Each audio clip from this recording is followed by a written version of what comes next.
मधुबन के बाबा, मधुबन के बाबा मुरली वाले, आपका क्या कहना, आपका क्या कहना। ओम शांति। आज 3 जुलाई 2026 के साकार मधुर महावाक्य है। आज मीठे मीठे बाप दादा बोले, मीठे बच्चे, तुम इस ड्रामा के आदि मध्य अंत को जानते हो। तुम्हें बाप द्वारा ज्ञान का तीसरा नेत्र मिला है, इसलिए तुम हो आस्तिक। बाबा ने कहा, मीठे बच्चे, तुम इस ड्रामा के आदि मध्य अंत को जानते हो। तुम्हें बाप द्वारा ज्ञान का तीसरा नेत्र मिला है, इसलिए तुम हो आस्तिक। बाबा ने आज प्रश्न पूछा कि बाप का कौन सा टाइटल धर्म स्थापकों को नहीं दे सकते हैं। तो उत्तर में बाबा ने कहा कि बाबा है सतगुरु। किसी भी धर्म स्थापक को गुरु नहीं कह सकते, क्योंकि गुरु वह जो दुख से छुड़ाए, सुख में ले जाए। धर्म स्थापन करने वालों के पीछे तो उनके धर्म की आत्माएं ऊपर से नीचे आती हैं, वह किसी को ले नहीं जाते। बाप जब आते हैं तो सभी आत्माओं को घर ले जाते हैं, इसलिए वह सभी के सतगुरु हैं। मुरली का गीत है, इस पाप की दुनिया से कहीं दूर ले चल। ओम शांति। मीठे मीठे रूहानी बच्चों ने गीत की लाइन सुनी, यह है पाप की दुनिया। बच्चे जानते भी हैं कि यह पाप आत्माओं की दुनिया है। कितना बुरा अक्षर है, परंतु मनुष्य ये समझ नहीं सकते कि सचमुच यह पाप आत्माओं की दुनिया है। जरूर कोई पुण्य आत्माओं की दुनिया भी थी, उसको कहा जाता है स्वर्ग। पाप आत्माओं की दुनिया को कहा जाता है नर्क। भारत में ही स्वर्ग और नर्क की चर्चा बहुत है। मनुष्य मरते हैं तो कहते हैं स्वर्गवासी हुआ, तो इससे सिद्ध होता है कि नरकवासी थे। पति तो दुनिया से पावन दुनिया में गया, परंतु मनुष्यों को कुछ भी पता नहीं है। जो आता है सो बोल देते हैं, यथार्थ अर्थ कुछ भी नहीं समझते हैं। बाप आकर तुम बच्चों को तसल्ली देते हैं कि अब थोड़ा धीरज धरो, तुम पापों के बोझ से बहुत भारी हो पड़े हो। अब तुमको पुण्य आत्मा बनाए ऐसी दुनिया में ले जाते हैं जिसको स्वर्ग कहा जाता है। वहाँ ना कोई पाप होगा, ना कोई दुख होगा। बच्चों को धीरज मिला हुआ है, आज यहाँ है, कल अपने शांति धाम सुख धाम में जाएंगे। जैसे बीमार मनुष्य थोड़ा ठीक होने पर होता है तो डॉक्टर धीरज देते हैं कि जल्दी से तुम अच्छे हो जाएंगे। अब यह तो है बेहद का धीरज। बेहद का बाप कहते हैं, तुम तो बहुत दुखी पतित हो गए हो। अब हम तुम बच्चों को आस्तिक बनाते हैं, फिर रचना का भी परिचय देते हैं। ऋषि आदि तो कहते आए हैं कि हम रचयिता और रचना को नहीं जानते हैं। अब उसको कौन जानते हैं, कब और किस द्वारा जान सकते हैं, ये किसी को पता नहीं है। ड्रामा के आदि मध्य अंत को कोई जानते ही नहीं। बाप कहते हैं, मैं संगम युग पर आकर ड्रामा अनुसार तुम बच्चों को पहले पहले आस्तिक बनाता हूँ, फिर तुमको रचना के आदि मध्य अंत का राज सुनाता हूँ, अर्थात तुम्हारा ज्ञान का तीसरा नेत्र खोलता हूँ। तुमको रोशनी मिल गई है, आंखों की रोशनी चली जाती है तो मनुष्य अंधे हो जाते हैं। इस समय मनुष्य को ज्ञान का तीसरा नेत्र नहीं है। मनुष्य होकर उस पाप और रचना के आदि मध्य अंत को नहीं जानते तो उनको बुद्धिहीन कहा जाता है। गीत में भी है कि एक है अंधे की औलाद अंधे और दूसरे हैं सज्जे। दिखाते हैं महाभारत लड़ाई लगी थी और एक आदि सनातन देवी देवता धर्म की स्थापना हुई थी। बाप ने आत्माओं को आकर राजयोग सिखाया था सतयुगी स्वराज्य देने के लिए। आत्माएं कहती हैं, मैं राजा हूँ, मैं बैरिस्टर हूँ। तुम्हारी आत्मा अब जानती है कि हम विश्व का स्वराज्य पा रहे हैं। कैसे पा रहे हैं? विश्व के रचयिता बाप द्वारा। वह किसका रचयिता है? नई दुनिया का। तो बाप नई सृष्टि रचते हैं, क्रिएटर भी है तो उनमें सारा ज्ञान भी है। सारे वर्ल्ड की हिस्ट्री कोई एक भी नहीं जानते हैं। किसी को ज्ञान का तीसरा नेत्र ही नहीं है, सिवाय बाप के कोई तीसरा नेत्र दे नहीं सकता। वर्ल्ड की हिस्ट्री, ज्योग्राफी, मूल वतन, सूक्ष्म वतन, स्थूल वतन, ये सब तुम जानते हो। मूल वतन है आत्माओं की सृष्टि। सन्यासी कहते हैं कि हम ब्रह्म में लीन हो जाएंगे, व ज्योति ज्योत समाएंगे। ऐसा है नहीं। तुम जानते हो कि ब्रह्म तत्व में जाकर निवास करेंगे, वह शांतिधाम घर है। और वो कह देते हैं कि ब्रह्म ही भगवान है। कितना फर्क है। ब्रह्म तो तत्व है, जैसे आकाश तत्व है वैसे ब्रह्म भी तत्व है, जहाँ हम आत्माएं और परमपिता परमात्मा निवास करते हैं। उनको स्वीट होम कहा जाता है। वह है आत्माओं का घर। बच्चों को मालूम पड़ा है ब्रह्म महतत्व में कोई आत्माएं लीन नहीं होती हैं और आत्मा कभी विनाश को प्राप्त नहीं होती। आत्मा अविनाशी है। यह ड्रामा भी बना बनाया अविनाशी है। इस ड्रामा के कितने एक्टर्स हैं? अभी है संगम युग, जबकि सभी एक्टर्स हाजिर हैं। नाटक पूरा होता है तो सब एक्टर्स, क्रिएटर आदि सब आकर हाजिर होते हैं। इस समय ये बेहद का ड्रामा भी पूरा होता है, फिर रिपीट होना है। उन हद के नाटकों में चेंज हो सकती है, ड्रामा पुराना हो सकता है, हो जाता है। और ये तो है बेहद का ड्रामा, अनादि अविनाशी है। बाप त्रिकालदर्शी त्रिनेत्री बनाते हैं। देवताएं कोई त्रिकालदर्शी नहीं होते हैं, ना शूद्र वर्ण वाले त्रिकालदर्शी होते हैं। त्रिकालदर्शी तो सिर्फ तुम ब्राह्मण वर्ण वाले हो। जब तक ब्राह्मण ना बने तब तक तीसरा नेत्र ज्ञान का मिल ना सके। तुम झाड़ के आदि मध्य अंत को, सभी धर्मों को भी जानते हो। तुम भी मास्टर नॉलेजफुल हो जाते हो। बाप बच्चों को आप समान बनाएंगे ना, तो ज्ञान का सागर तो एक ही बाप है जो सभी आत्माओं का बाप है। सभी बच्चों को आस्तिक बनाए त्रिकालदर्शी बनाते हैं। अब तुम बच्चों को सबको ये कहना है कि शिव बाबा आया है, उनको याद करो। जो आस्तिक बनते हैं वह बाप को अच्छी रीति प्यार करते हैं। तुम्हारे ऊपर बाप का भी प्यार है।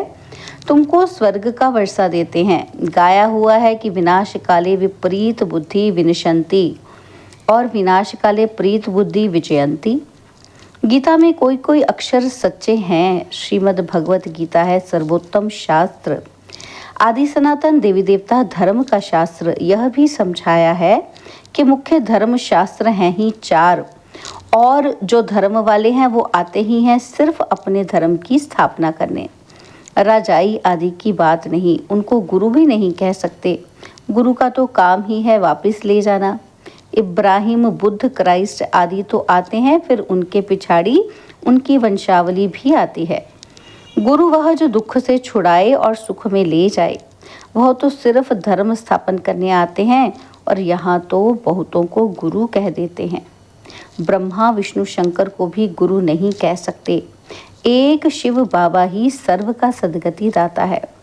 पुकारते भी एक राम को हैं। शिव बाबा को भी राम कहते हैं। बहुत भाषाएं हैं तो नाम भी बहुत रख दिए हैं। असल नाम है शिव। उनको सोमनाथ भी कहते हैं। सोमरस पिलाया अर्थात ज्ञान धन दिया। बाकी पानी आदि की तो बात ही नहीं। तुमको सम्मुख नॉलेजफुल ब्लिसफुल बना रहे हैं। बाप तो ज्ञान का सागर है। तुम बच्चों को ज्ञान नदियाँ बनाते हैं। सागर एक होता है, एक सागर से अनेक नदियाँ निकलती हैं। अभी तुम हो संगम पर। इस समय ये सारी धरती रावण का स्थान है। सिर्फ एक लंका नहीं थी, सारी धरती पर रावण का राज्य है। राम राज्य में बहुत थोड़े मनुष्य होंगे। ये सिर्फ अभी तुम्हारी बुद्धि में है। बाबा ने समझाया है कि मैं 3 धर्मों की स्थापना करता हूँ। कौन से? ब्राह्मण, देवता, क्षत्रिय, और फिर वैश्य शूद्र वर्ण में और सभी आकर अपना अपना धर्म स्थापन करते हैं।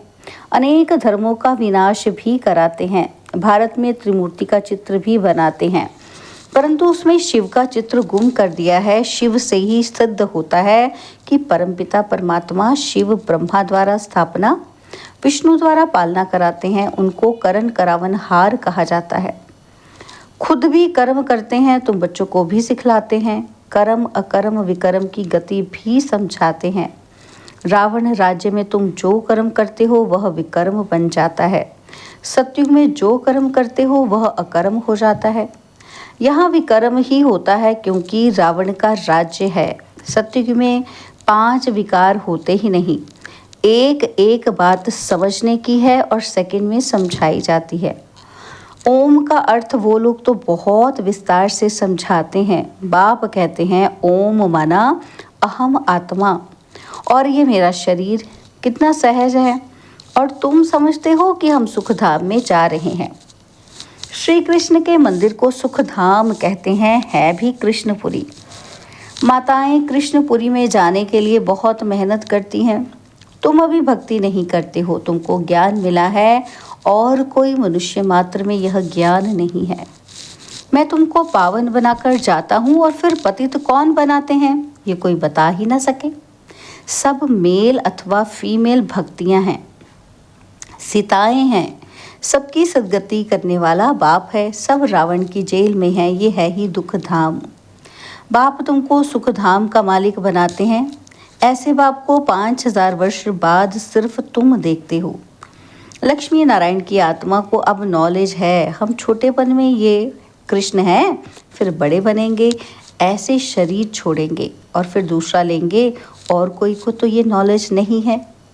बाप कहते हैं तुम सब पार्वतियाँ हो। शिव बाबा तुमको अमर कथा सुना रहे हैं, अमर बनाने के लिए, अमर लोक में ले जाने के लिए। यह मृत्यु लोक है। तुम सब पार्वतियाँ अमरनाथ द्वारा अमर कथा सुन रही हो। तुम सच सच बनते हो सिर्फ बाप को याद करने से। तुम्हारी आत्मा अमर बनती है। जहाँ दुख की बात नहीं होती, जैसे सर्प एक खाल छोड़ दूसरी लेते हैं, ये सब मिसाल यहाँ के हैं। भ्रमरी का मिसाल भी यहाँ का है। तुम ब्राह्मण क्या करते हो? विकारी कीड़ों को बदल देवता बनाते हो। मनुष्य की ही बात है ना। भ्रमरी का तो ये एक दृष्टांत है। तुम ब्राह्मण बच्चे अभी बाप द्वारा अमर कथा सुन रहे हो। औरों को बैठ ज्ञान की भूं भूं करते हो, जिससे मनुष्य से देवता स्वर्ग की परी बन जाएंगे।